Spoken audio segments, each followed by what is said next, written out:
Kosher Terroir. I'm Simon Jacob, your host for this episode from Jerusalem. Before we get started, no matter where you are, please take a moment to pray for the safe return home of all our soldiers. If you're driving in your car, please focus on the road ahead. If you're relaxing at home, please pour yourself a glass of wonderful kosher wine. Sit back, relax, and enjoy. March 1996. I want you to picture a supermarket flyer. Not a wine list, a flyer. Newsprint, smudged ink, coupons for chicken and paper towels. And there, between the seltzer and the horseradish, the wine section. One line. Manischewitz Concord. 2 bottles, $5. That was kosher wine. That was the whole category. As far as the world was concerned, a wine so sweet you could pour it on pancakes. A category so small it amounted to 0.3% of the American premium wine market. And here is the part almost nobody knows. About 80% of that Concord wasn't even being drunk by Jews. It had become, quietly, everybody's cheap, sweet wine, chilled over ice on a Tuesday. Now keep that flyer in the left hand, because in your right hand, I want you to put something else. June 2026, last month, an urban winery from Berkeley, California, concrete floors, barrels stacked to the ceiling, the smell of toast and dark fruit hanging in the cold air. A Cabernet Sauvignon called Solomon Lot 70, and a number that no winery devoted entirely to kosher wine, no kosher-only winery on earth, had ever received from a major publication. 100 points. Not 95. Not simply, in quotes, impressive for a kosher wine. Not even the polite applause we've learned to accept for decades. The compliment with the asterisk carved into it. 100 points. Perfect. No asterisk of any kind. Full stop. And to the connoisseurs already reaching for their keyboards, yes, I know about Bordeaux. I know about the 2009 and the great châteaux whose perfect score vintage had kosher barrels resting in the very same cellar. We're going to tell that story tonight too, because for 17 years, that was the closest kosher wine ever came, one cellar door away from perfection, without ever quite touching it. Hold that thought. It only makes what happened in Berkeley sweeter. 30 years, one generation. That is the entire distance between the flyer in your left hand and the score in your right. Between 2 for $5 and perfection. And tonight, I want to walk you across that distance. Bottle by bottle, country by country, blessing by blessing. Welcome back to the Kosher Terroir. I'm Simon Jacob, and if you've been with this show for a while, you know I come to wine the way most of you do. Not from the cellar door, but from the table. 30 years of Thursday night bottles, of standing in wine shops squinting at a hashgacha. Of Friday nights when the wine on the table wasn't much different between one meal and another. I have watched this story happen from the drinking side, and I'm telling you, we have lived through something extraordinary, and most of us have never stopped to notice. So tonight's episode is a walk through time. 3 visits to the same world, 1995, 2006, and today, 2026. Think of it the way you'd think of tasting the same vineyard across 3 decades of vintages. Same ground, same grape. But the vine has grown, the roots have gone deeper, and what's in the glass is almost unrecognizable. In 1995, I could have named you every serious kosher winery on planet Earth in a single breath, and I would have needed most of that breath for Israel. One world-class winery on a volcanic plateau in the Golan, a stubborn handful of believers in California, and a brand new experiment in a Catalan village that nobody had ever heard of yet. That was it. That was the world. Tonight you'll be watching that world grow, and I promise you, the cast of this story is better than anything I could invent. A Barcelona Jewish community that walked into a Spanish farms cooperative and asked for something Spain hadn't made in 500 years. A Frenchman in Medoc who talked the Rothschilds into something no classified chateau had ever done, and who ends the story decades later in a place you will not see coming. A senior editor at Wine Spectator who walked away from the magazine to make kosher wine with his own hands. And last month, that decision was vindicated in front of the entire world. And a squat little blue bottle of sweet Italian fizz that wandered out of the kosher aisle into a hip-hop lyric and into 10 million tables a year, most of them not Jewish. The best-selling kosher wine on earth, it turns out, has been hiding in plain sight all along, and it's white. That matters more than you'll think, but we'll get there. Underneath all of it, underneath the scores and the chateaux and the blue bottles, there's a question of Torah running through this episode like a seam of limestone under a vineyard, because kosher wine isn't just wine made carefully. It's wine bound by halacha, by laws 2,000 years old, laws about who touches the wine and why. Laws will open up properly in the first chapter.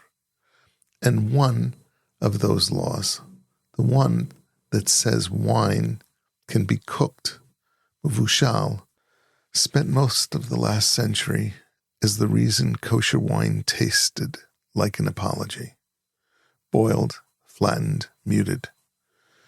Tonight, I'm going to make an argument that may surprise you. That very law, the one that punished us, is part of how this revolution happened. The constraint became the engine. That's not just a wine story. That's the most Jewish story there is.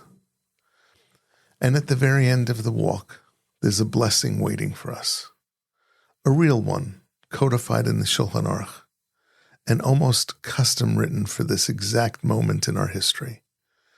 It's the blessing you say when a second cup of wine comes to the table, different from the first, and not lesser than it. I won't say more than that now, but I'll tell you this. By the time we get there, you're going to want to say it. So pour yourself something, and tonight, maybe pour something you couldn't have poured in 1995. A kosher Sancerre, a Moselle Riesling, a Judean Hills white with minerality. Because to understand how improbable everything in that glass is, the color, the country, the score on the shelf tag, you have to smell the world it came from. And that world smells like Concord grapes and newsprint. I want to begin with a confession. I love that wine. The wine in the flyer. If you grew up at a Shabbat table in America, or your parents did, or your grandparents, you know it before I describe it. The heavy bottle, the purple so dark It stained the tablecloth if your uncle poured carelessly, and he always poured carelessly. That smell, grape jelly and candied violets, rising off the Kiddush cup while you waited, 7 years old, for your little sip. That was Concord, and before we spend an episode explaining how we outgrew it, it deserves 2 minutes of honor, because that wine did a job no Grand Cru ever did. It kept Kiddush alive in America for 100 years. Here's the thing most people never ask. Why Concord? Why was American kosher wine made from a grape no serious winemaker in Europe would touch? And the answer is geography, not theology.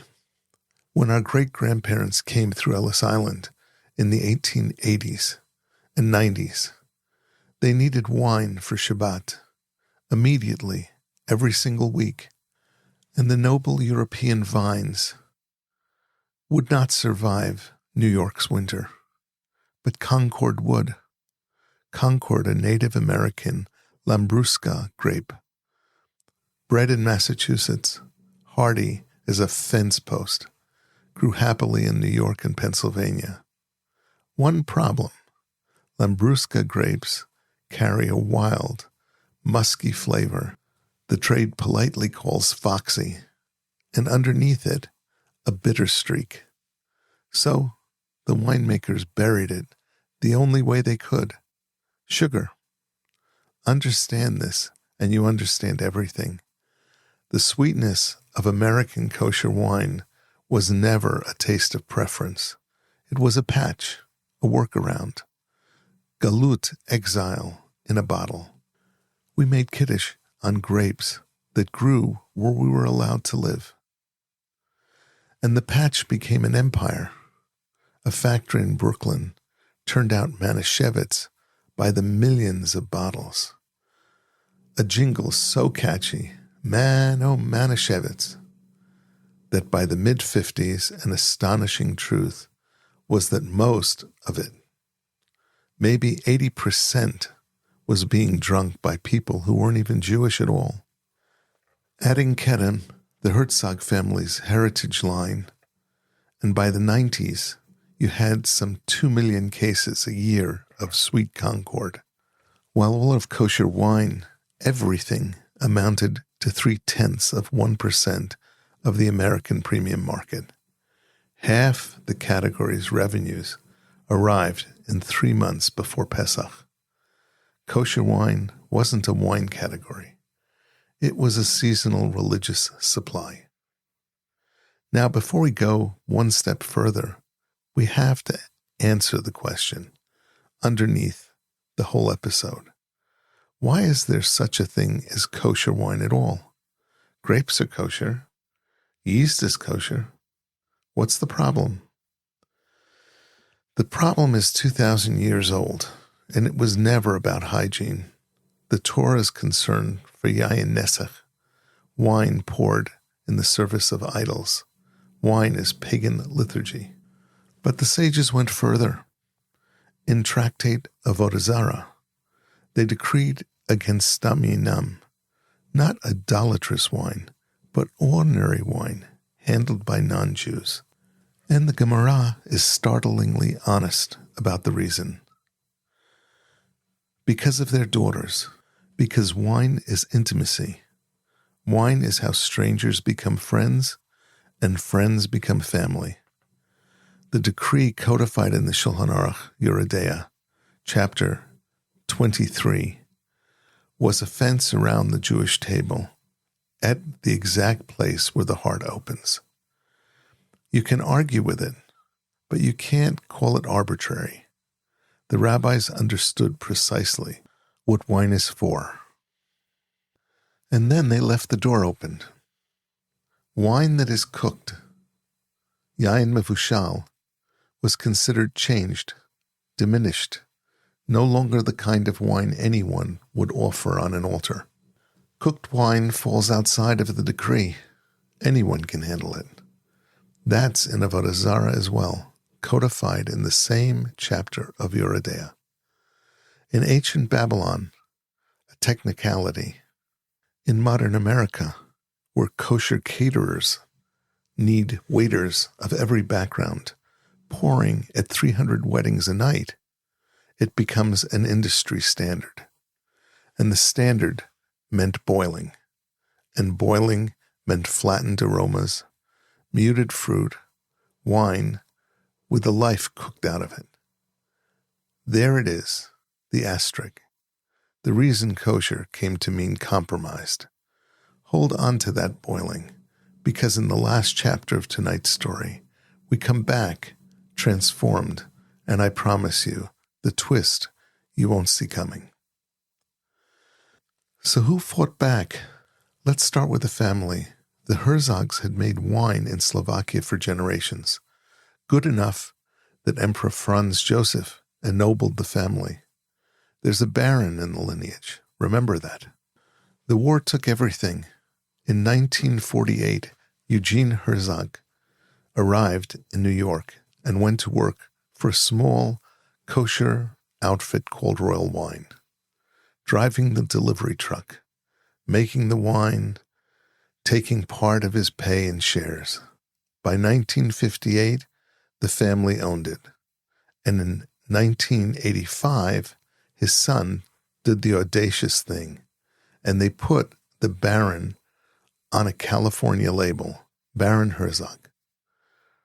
Real varietal wine. And the flagship wasn't even a red. It was a Chenin Blanc from Clarksburg grapes, made by Peter Stern, a Californian who trained at Gallo and Mondavi. Keep Stern's name in mind too, because at that same moment he was flying across the world, consulting for a brand new winery on a volcanic plateau in the Golan Heights. One palate quietly shaping the kosher revolution on 2 continents at once. And here's the numbers that tell you the rebellion was working. By 1996, more than 60% of Royal sales were to people who weren't Jewish. They weren't buying it because it was kosher. They were buying it because it was good. The believers were scattered but stubborn.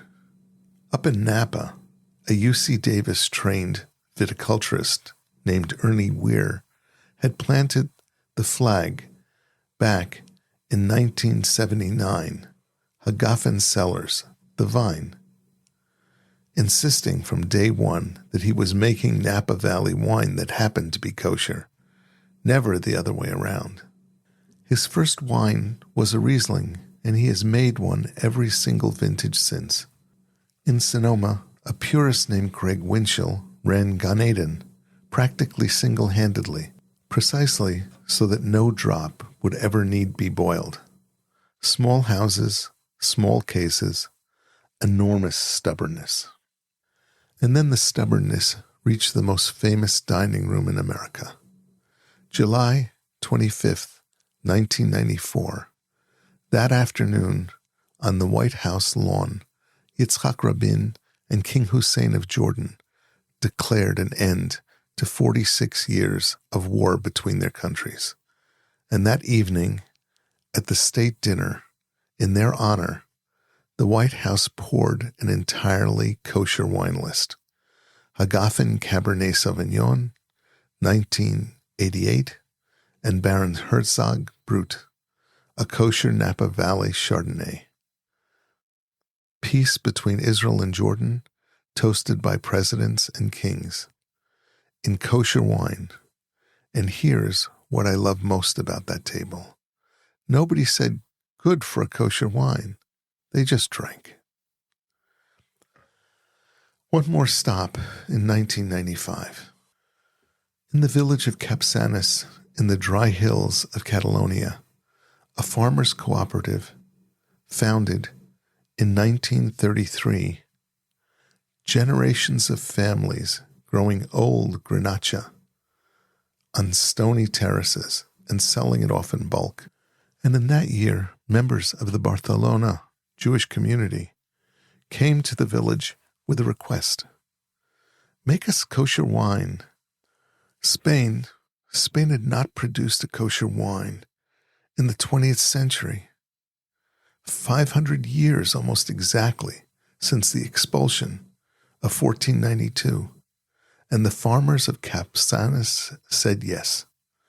They built a small separate cellar. Shabbat-observant hands, and only those hands, touched the wine from crush to bottle. Old vines, dark cherries, wild Mediterranean herbs, warm stone, they called it Perach HaAviv, the flower of spring. Think about that name for a moment. 5 centuries of winter in Spain. And in 1995, in a village most Jews had never heard of, something bloomed. So that was the world of the flyer, a jug of Brooklyn Concord, keeping the faith, a baron's name on a Californian Chenin Blanc, and a Riesling at the White House, and a flower opening in Catalonia.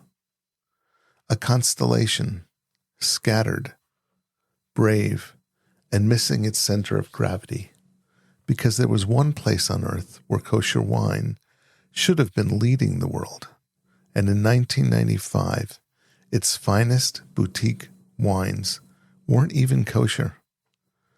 The quality experiment had believers. What it needed was a homeland. Remember Peter Stern, the Californian making Baron Herzog's Chenin Blanc? The one I told you was flying across the world at the same time, consulting for a brand new winery on a volcanic plateau. It's time to name it.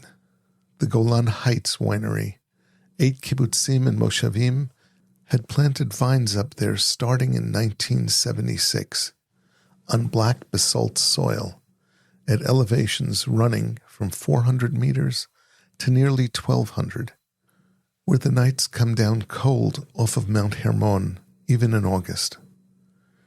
In 1983, they built a winery in Catering, hired California, and started making wine under the label called Yarden. And in 1987, in London, a Yarden Cabernet Sauvignon from the 1984 harvest did something no Israeli wine had ever done. It won the trophy for best red wine at the International Wine and Spirits Competition. Not best kosher wine, best red. And then in Bordeaux itself, the grand prize at Vinexpo, not once, but at 3 consecutive fairs, the wine world had filed Israel under sacramental. The Golan quietly refiled it, and the young Californian who took over the cellar in the early 90s, Victor Schoenfeld, hold his name. He's still there today, 34 vintages and counting. But here's the strange, uncomfortable truth about Israel in 1995, and it's the reason this chapter exists. Beyond the Golan, the kosher list thinned out fast. The big industrial houses were mid-renovation.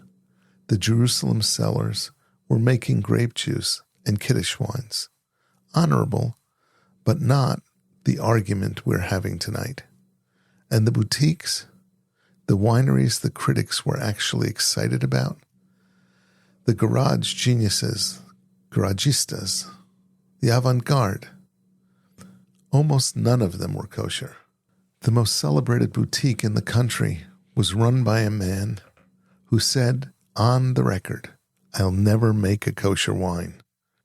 In the Judean hills, a self-taught cook turned winemaker was producing a red so good, the head of Sotheby's wine department called it the best Israeli wine she had ever tasted. And it wasn't kosher either. Sit with that for a second. In 1995, in the Jewish homeland, the finest boutique wines being grown were wines most observant Jews couldn't drink. It was easier to keep a serious kosher cellar in Napa than from the cutting edge of Israel itself. And the bitter joke is that the land had been advertising its vineyards for 3,000 years. When the spies went to scout the land, what did they bring back as proof of its goodness? A cluster of grapes so heavy that 2 men carried it on a pole between them. The Eshkol from the valley they named for it. When the Torah praises the land in Devarim chapter 8, the vine is right there among the 7 species. The question was never whether Israel could grow great wine. The question was whether great wine and halacha would ever sit in the same barrel. Between 1995 and 2006, everything moved at once. 70 wineries in Israel became 140. A critic named Daniel Rogoff, dry wit, iron palate, started publishing an annual guide with stars and scores, and suddenly Israeli wine had a scoreboard. Vineyards marched up into the Upper Galilee and down into the desert. Tzorah, the kibbutz terroir laboratory in the Judean hills, crossed over to kosher around the turn of the millennium. By most accounts, the first of the boutiques to do so. But then came the pivot, the single most important data point in the modern history of kosher wine. In the middle of the 2002 vintage, and then fully in 2003, the self-taught winemaker in the Judean hills, named Eli Ben Zaken, and his winery, Domaine du Castel, made a decision that the whole industry was watching. He took his celebrated Grand Vin kosher. Full supervision from that vintage forward, and everyone braced for the verdict, because everyone knew that kashrut supposedly cost a winery in quality. Here's what actually happened. In the words of Adam Montefiore, the industry's longtime chronicler, Castel won more awards after going kosher than before. More. The wine got scored, medaled, and celebrated harder than ever. And the excuse died. Not softened, died. If the best boutique in Israel could go kosher and get better, then kashrut was never the ceiling. The ceiling was ambition. And then the desert raised its hand. At the edge of the Negev, on the high ground of the Atir forest, vineyards at up to 900 meters planted in the late 90s. A young Adelaide-trained winemaker named Aaron Goldwasser was making a Cabernet-based red called Yatir Forest. In 2007, Robert Parker's bureau scored Israeli wine for the very first time. Yatir Forest, 93 points. The same year, a Yarden Cabernet became the first Israel wine to ever crack the Wine Spectator's top 100. Kosher, both of them. Read those sentences again. The first time the world's most powerful critics looked seriously at Israel, and what they rewarded was kosher wine from a volcanic plateau and a desert forest. The frontier had answered. After Castel, the conversions came like dominoes. Agur went kosher with its 2007 vintage.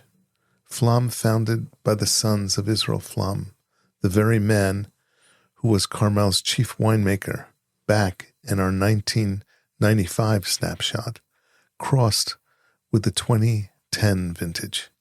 Vitkin, the Old Vines Carignan house, followed in the mid-2010s. And the last famous holdouts, they stopped holding out and started hedging. Pelter, the Golan's Colt boutique, built an entirely separate kosher cellar at Ein Zivan and called the label Matar. Chateau Golan launched a kosher line called Nave. Think about what that means. In 1995, kosher was the exception at the top of Israeli wines. By the 2020s, the question had fully inverted. No longer, can kosher wine be great? But can a great Israeli winery afford not to be kosher? Today, the scoreboard reads like this. Of the 5 Israeli wineries carrying 4 stars in the Hugh Johnson Pocket Wine Book, 4 are kosher. Israel has a master of wine running a kosher cellar in the Judean hills. And in July 2025, mid-war, with vineyards inside closed military zones, a Yarden Cabernet took a platinum medal and 97 points at the Decanter World Wine Awards, tying the highest score any Israeli wine has ever received. The homeland showed up. The argument is over. But notice what all this greatness had in common. It spoke Hebrew and English, California and Israel, but it required dedicated kosher wineries, built kosher from the first vine. There was a whole other way to make world-class kosher wine, and it was already being invented in one place with the most to teach, France. It started in 1986 with a handshake, a Rothschild, and a man whose name you've been waiting for since the very beginning of this episode. His name, Pierre Miodovnik.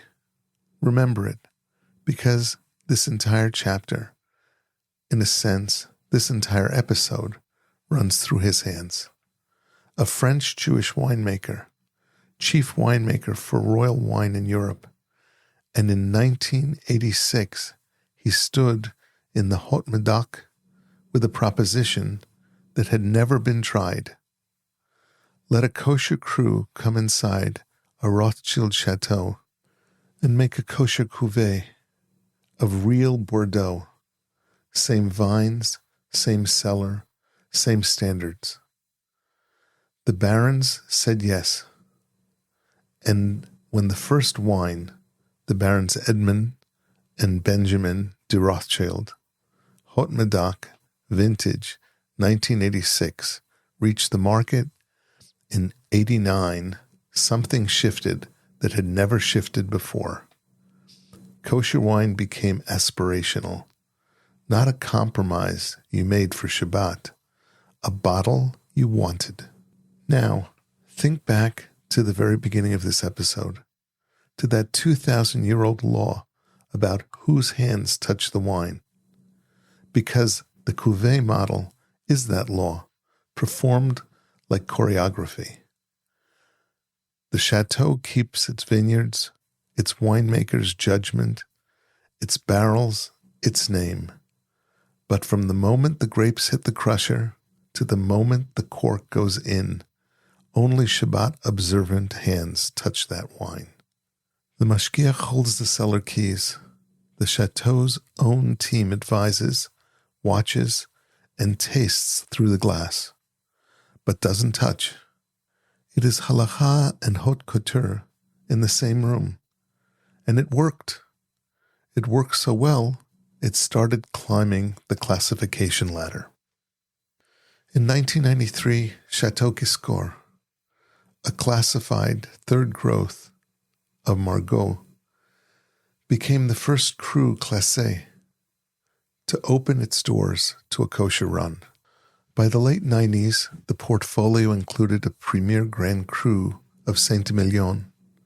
Then, in 1999, the anchor, Chateau Léoville, a second growth of Saint Julien, a wine built to age 20 years, begins making kosher cuvées and has never stopped. The 2000 turns it into a procession. The garage wine legend of Saint-Emilion. And my favorite in this whole chapter, Ponta Canet, the great fifth growth of Pauillac, didn't just tolerate a kosher cru. it built a dedicated kosher micro-winery inside its own walls.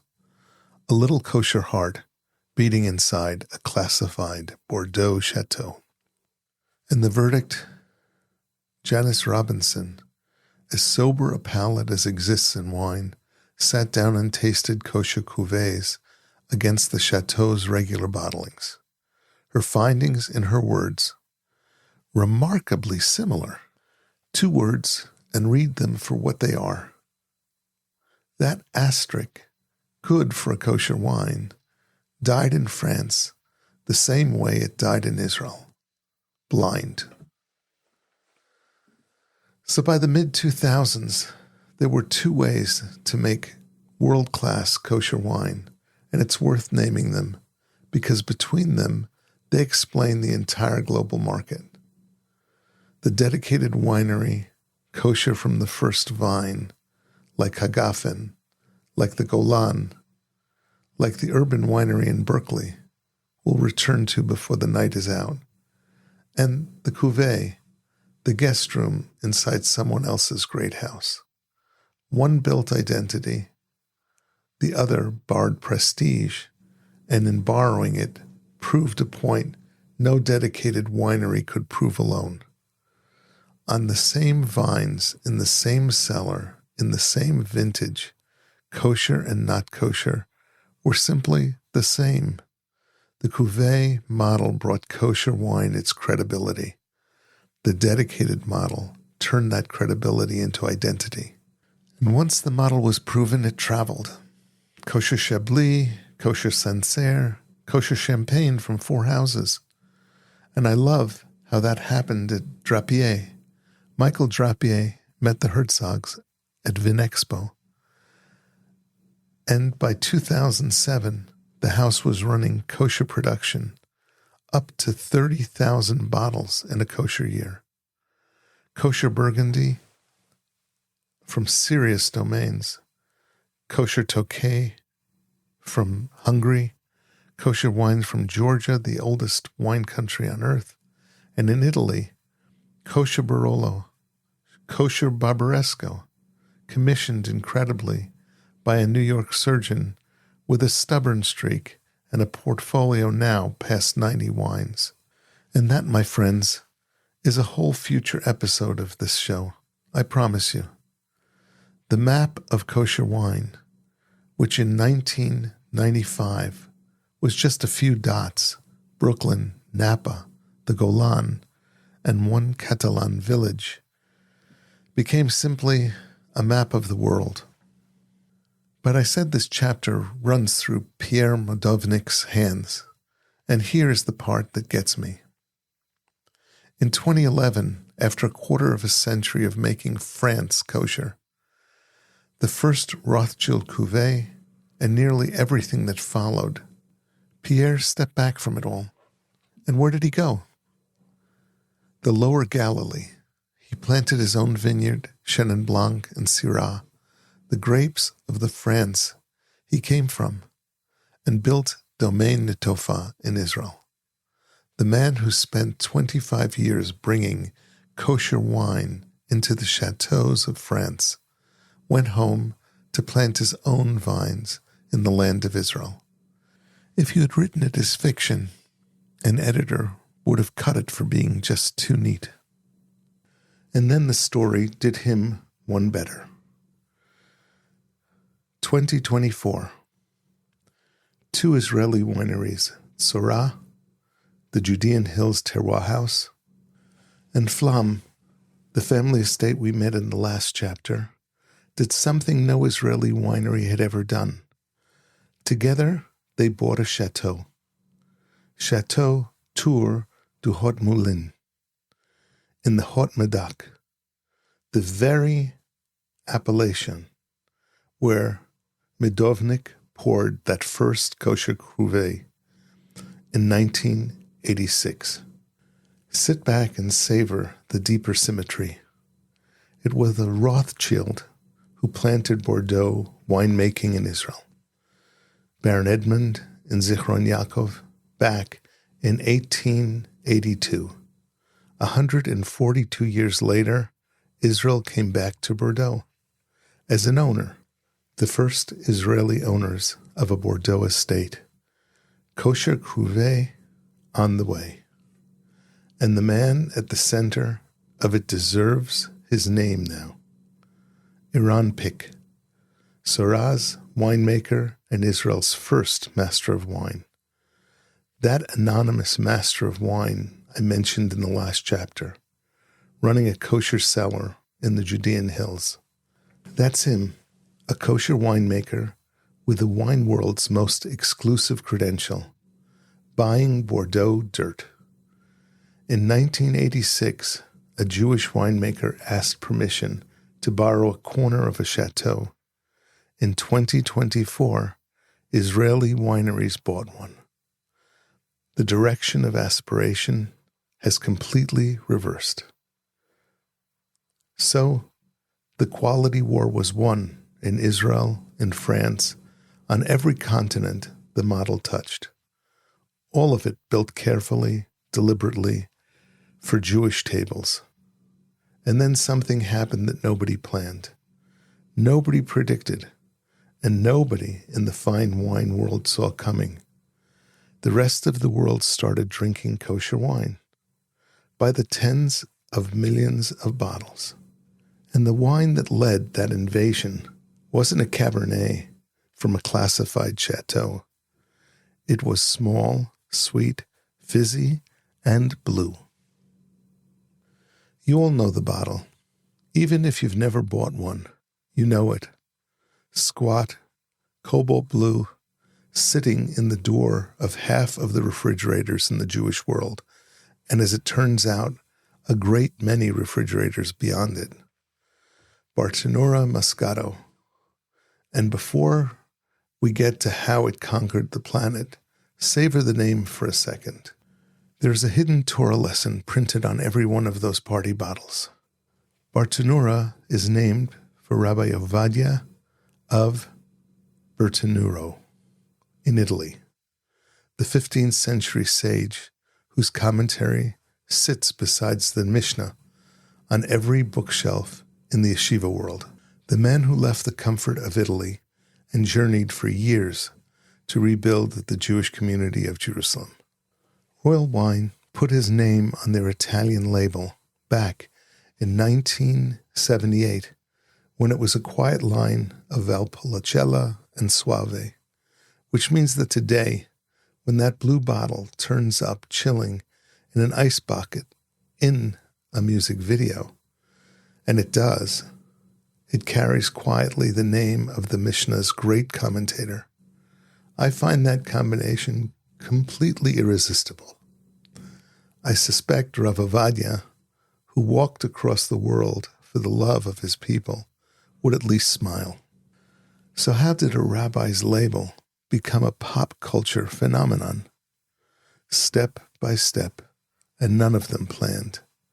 In the early 90s, Royal added a Moscato d'Asti to its line, the gently sparkling, low-alcohol, sweet wine of Piedmont. A few thousand cases, an afterthought. Then, in 1993, came the accident of genius. The blue bottle. The Italian authorities were not amused. Proper Asti glass is green. Thank you very much. But the blue survived, and it turned out to be the most recognizable package in kosher wine history. You could spot it across a crowded store, across a crowded party.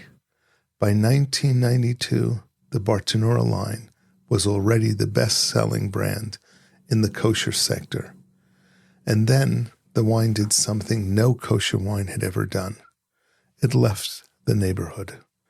2005, Lil' Kim name-checks the blue bottle in a song, and the kosher wine enters hip-hop. Not as a joke, as a flex. What followed over the next 2 decades belongs in a marketing textbook. Rappers, playlists, Instagram, the blue bottle as the affordable celebration wine of America.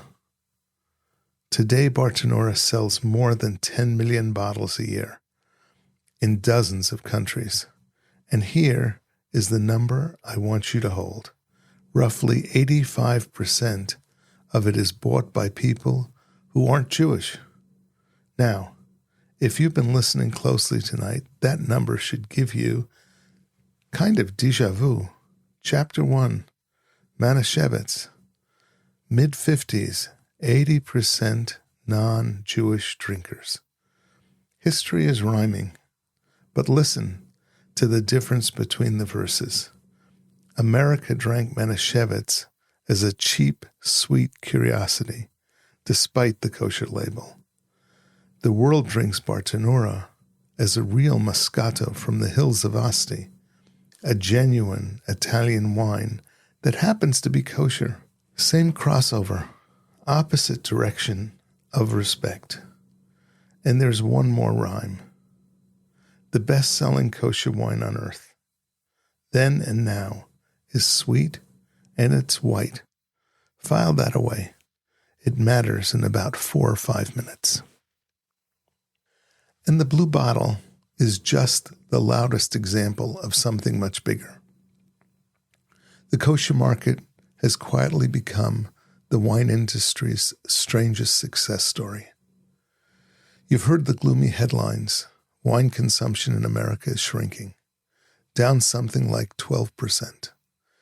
Every category sliding, except one. Kosher wine is growing. Royal's longtime marketing chief, Jay Buchsbaum, put it this way, and you can hear the almost apologetic shrug to it. By Royal's own standards, it wasn't a great year, but we did have an increase, whereas the industry has declined by as much as 12%. Think about the reversal hiding in that sentence. For a century, kosher wine was the market's embarrassing corner. Now it's the corner that's growing while the house shrinks. Why? Partly because the wine got good.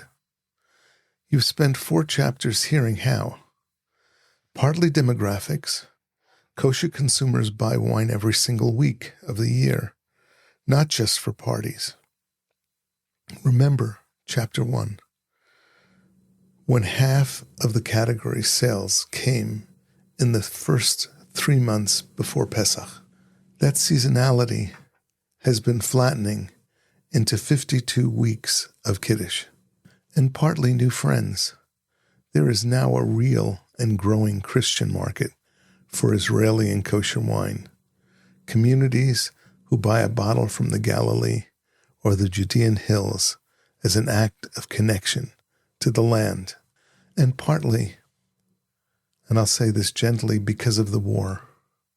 Since October 7th, 2023, with vineyards shelled and harvests brought in under fire, Jewish communities from around the world have been buying Israeli wine deliberately, table by table, as solidarity you can pour. The market grew in the hardest years the industry has ever known. That is not a statistic. That's a family showing up. If you want to see all of it in one room, come to New Jersey in February, the Kosher Food and Wine Experience, KFWE. When the story started, there was no such thing as a kosher trade tasting. The first KFWE was held in 2007. This past February, the 20th edition filled the hotel ballroom in East Rutherford with close to 1,000 kosher wines and spirits, châteaux owners from Bordeaux, next to kibbutz winemakers from the Golan, sommeliers from Manhattan, restaurants working the aisles. The blue bottle and the 100-point Cabernet under the same roof. 30 years ago, you could have fit every serious kosher wine on earth on 2 folding tables. I'm telling you, the ballroom is the statistic. Everything else is a footnote. But volume is one kind of victory, and it isn't the deepest kind. 10 million blue bottles proved the world would drink kosher wine. It didn't answer the connoisseur's question, the quiet one, the one this whole episode has been circling. With the training wheels off, at the very top of its game, no asterisks. How good can kosher wine actually be? The answer arrived this last decade and came from a direction almost nobody was watching. Not the great reds, the whites. Let me tell you a secret hiding in plain sight across the entire episode. Go back to 1995, to the wines the critics could actually praise without flinching. Baron Herzog's Chenin Blanc, Ernie Weir's Riesling, the one poured at the White House, Gan Eden Squirt's Traminer, and the best-selling kosher wine in the world, sweet, fizzy, blue-bottled Moscato. Notice anything? They're all whites. That was no accident. Remember the boiling from Chapter 1, the mevushal treatment that flattened wines? Here's the mechanism nobody talked about. Heat is crueler to reds than whites. A red's soul lives in its structure, tannins, depth, the architecture you age for 20 years. And cooking can wreck that architecture. But a crisp, aromatic white, drunk young, served cold, built on fruit and acidity, it could survive the process with most of its charm intact. So, in the exile years, whites were the honest quality of kosher wines, the workhorses, the wines without excuses. And then we forgot them. For 20 years, roughly 1995 to 2015, everything you've heard tonight, the trophies, the châteaux, the conversions, was a red wine story. The Cabernet arms race. Prestige meant dark, oaked, and expensive. Catering, Grand Vin, Yatir Forest, Kosher Pouliac, seriousness worn purple. Whites kept the Shabbat table company and got precisely zero respect for it. In 2006, a kosher white Burgundy was so rare it was essentially undocumented. The category's oldest strength had become invisible. So here's what makes this decade astonishing. The whites came back, and not quietly. David Rocca, probably the most read critic in the kosher wine world, declared it outright. We are living, he wrote, in the era of peak kosher white, an almost never-ending list of serious white wines. His words. And then came the numbers that would have been unthinkable in any earlier chapter of this story. When Royal's French portfolio, the house that built its name on kosher Bordeaux, was reviewed top to bottom last year, 12 of the 14 whites scored 87 points or better. And the weakest category in the entire lineup, the reds. Sit with that. In a portfolio built around claret, the whites now outshine the Bordeaux. The pyramid didn't just grow, it flipped. And look at the map those whites are written across. The kosher Chablis, the two Sancerres we met in France, kosher Turkey out of Hungary, and in Israel. What wine critics reach for first these days are whites. The Catering Chardonnay, Syrah's Shoresh Blanc showing off its limestone minerality, a Roussanne grown in the Judean hills, and my favorite Mosel, a project called Geffen HaShalom, the Vines of Peace. in which Nick Weiss of St. Urbain's Hof and Van Hovel estate in the Saar did something with almost unbearable historic weight. They brought kosher Mosel Riesling back to the world, the first exported to America since the Second World War. Think about what a great Riesling even is. Transparency, slate, white peach, a nerve of acidity like light through water, a wine that hides nothing. From those hills in this century, under that name, Vine of Peace.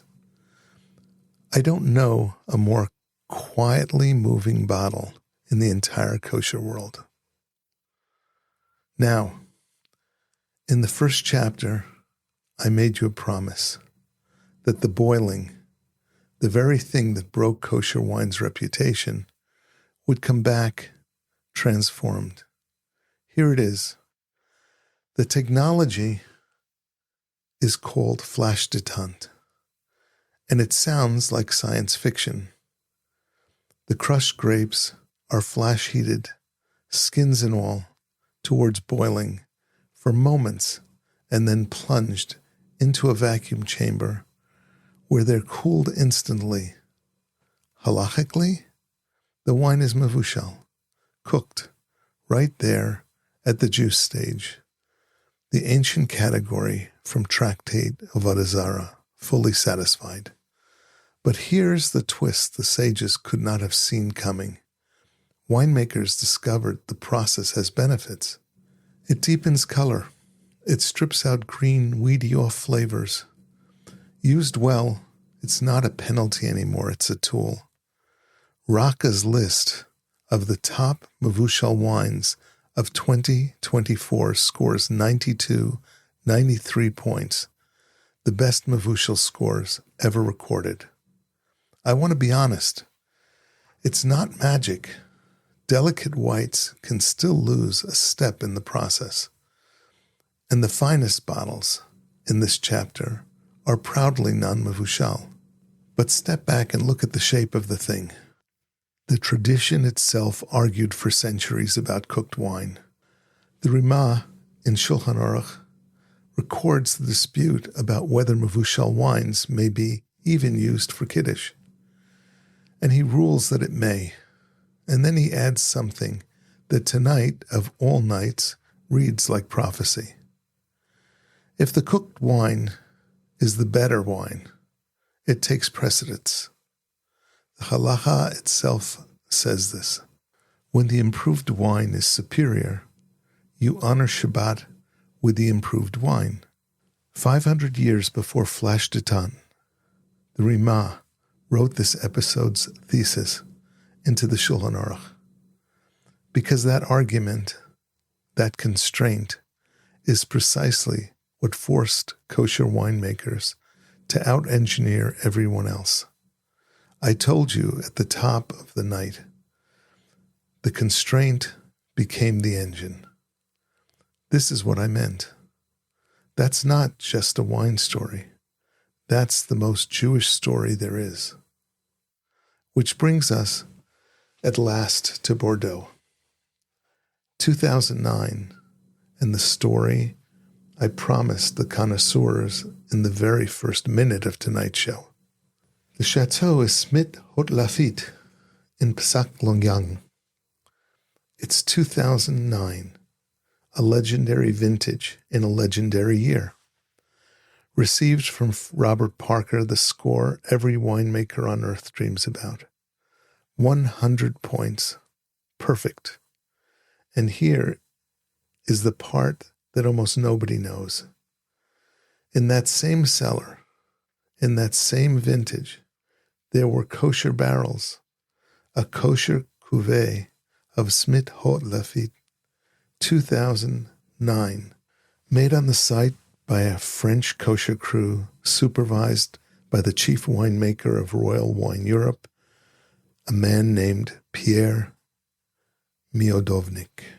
Yes, him again, the same hands as the first Rothschild cuvée in 86. Kedem carried that wine to the world. But understand what the record says and what it doesn't. The 100 points belong to the château's own lots. The kosher barrels stood beside perfection. Same cellar, same vintage, same fruit. One door away, and the score was never theirs. For 17 years, that was the closest kosher wine ever came. One cellar door. And then in June 2026, last month, the door opened. It didn't open in Bordeaux.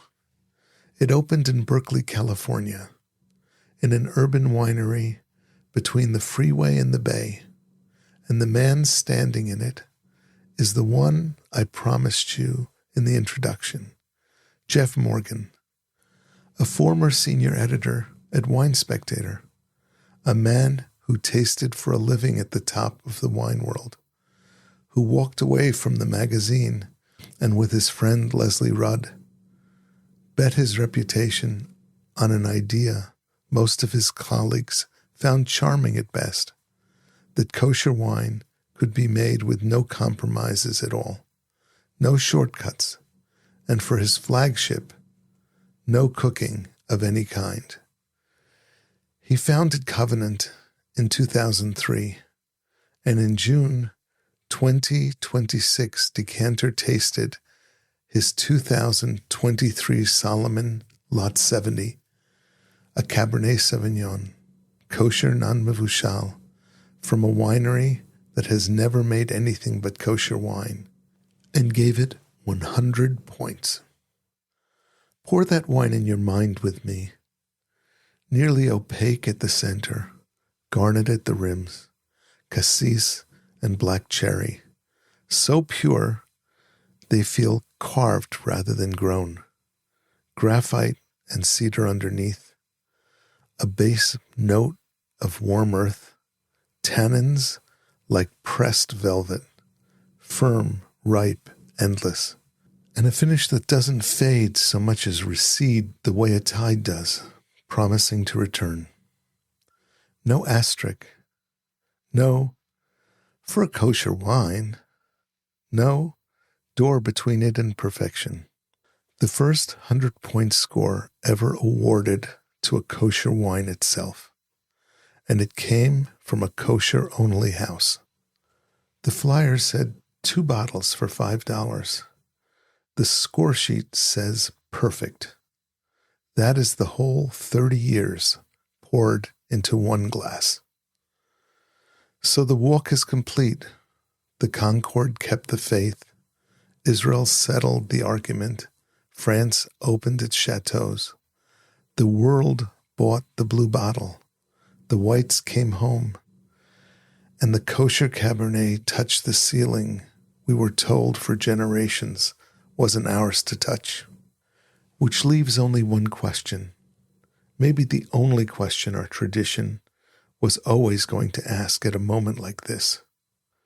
What blessing do you say when the second cup is better than the first? There is a blessing for this. That's the astonishing thing. Our tradition, which has a blessing for thunder, for rainbows, for seeing the ocean, also wrote a blessing for one specific moment at the table. The Gemara teaches it in Tractate Brachot, and the Shulchan Aruch codifies it in the Orach Chaim, chapter 175.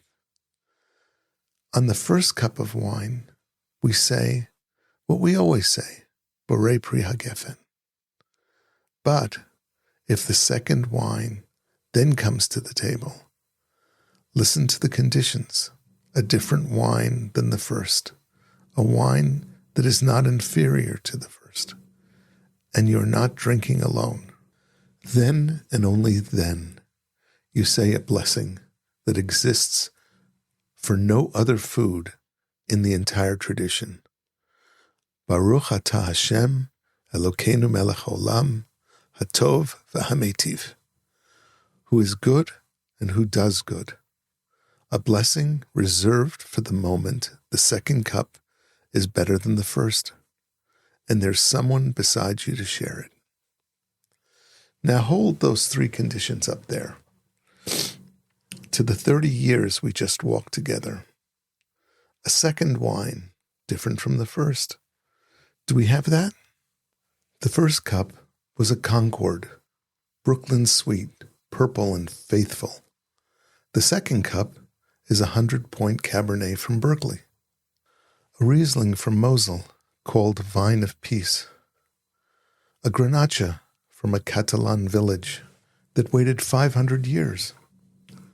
I'd say that's a different wine, not inferior to the first. And here, for the first time in our history, we get to smile at the condition itself. For generations, that clause was the problem. 30 years ago, the second bottle in a kosher home was rarely better. There was no better. Tonight, the second cup ties the highest scores on earth. And the third condition, you must not be drinking alone. But then, kosher wine was never once allowed to be drunk alone. That was the whole point, all the way back in the very beginning of this episode. The law itself was a fence around the shared table. This is the wine of Kiddush heard by a family, of 4 cups at a crowded Seder, of Sheva Brachot passed hand to hand, of a diaspora buying Israeli bottles in wartime. Solidarity. You can pour. Company isn't a condition we have to meet. It's the one condition we never once failed. And the sages sealed that into the very grammar of the blessing. Hatov, who is good to me, v'hametiv, who does good to others. It is a blessing you cannot, by definition, say alone. And before we bless the second cup, I want to be very careful about the first one. Because the first wine was never bad. The first wine was faithful. That heavy purple bottle on my grandparents' table, on yours, did exactly what it was asked to do every Friday night in a country where our grapes wouldn't grow and our wine wasn't welcome. It kept the covenant. It held the door. And the second cup, the Sancerre, the Solomon's Lot 70, the flower of spring, is not a replacement for it. It is the same faithfulness poured wider. The Rima saw all of this 500 years ago. Remember? When the improved wine is superior, he ruled, you honor Shabbat with the improved wine. You don't apologize for it. You raise it. I'm a wannabe winemaker. You know that about me by now. I'm the man at the table. 30 years of Thursday nights standing in wine shops. 30 years of Friday nights lifting the cup. And I can tell you the exact feeling this episode is about. It's the feeling of pouring something for people you love and realize, mid-pour, that nobody at the table will ever again have to say, it's good for a kosher wine. Our generation got handed something no Jewish generation before us ever held. The second cup. We didn't earn it alone. It was pressed for us by a family in Oxnard, a co-op in Catalonia, kibbutzim on a volcanic plateau, a Frenchman in Medoc, an editor and his family in Berkeley, who walked away from the magazine. All we asked to do is what Jews have always done with a full cup. Lift it, bless it, and share it. So here is my ask for this Shabbat. Open something you could not have opened in 1995. A kosher Chablis, a Mosel Riesling, a white from the Judean hills with a real minerality, or a Cabernet from the Galil grown under fire and finished in hope. Pour the first cup and say Agafen slowly for the century of Concord that carried us here.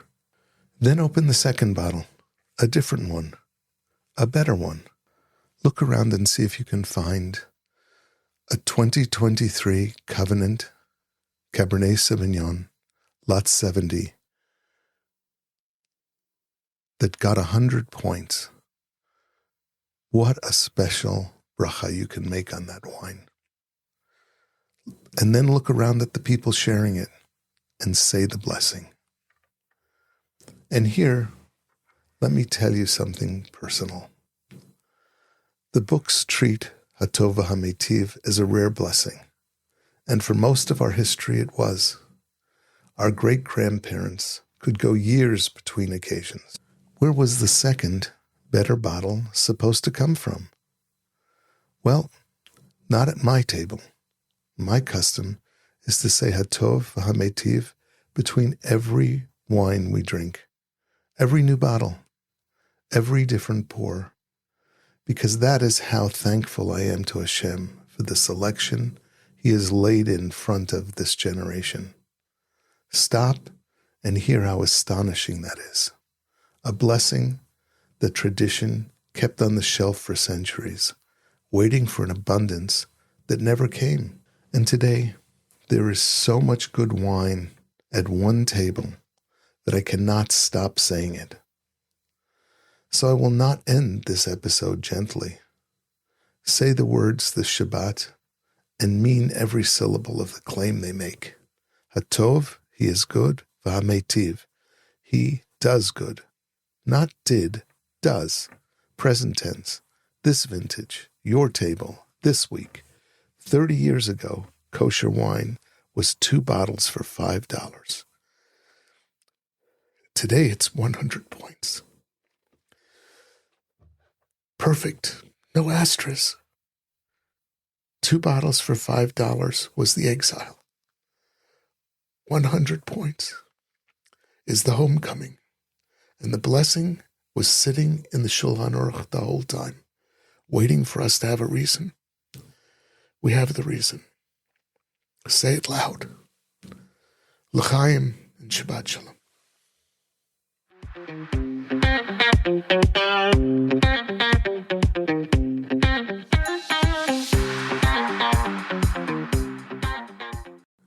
This is Simon Jacob again, your host of today's episode of the Kosher Terroir. Please subscribe via your podcast provider to be informed of our new episodes as they are released. If you're new to the Kosher Terroir, please check out our many past episodes.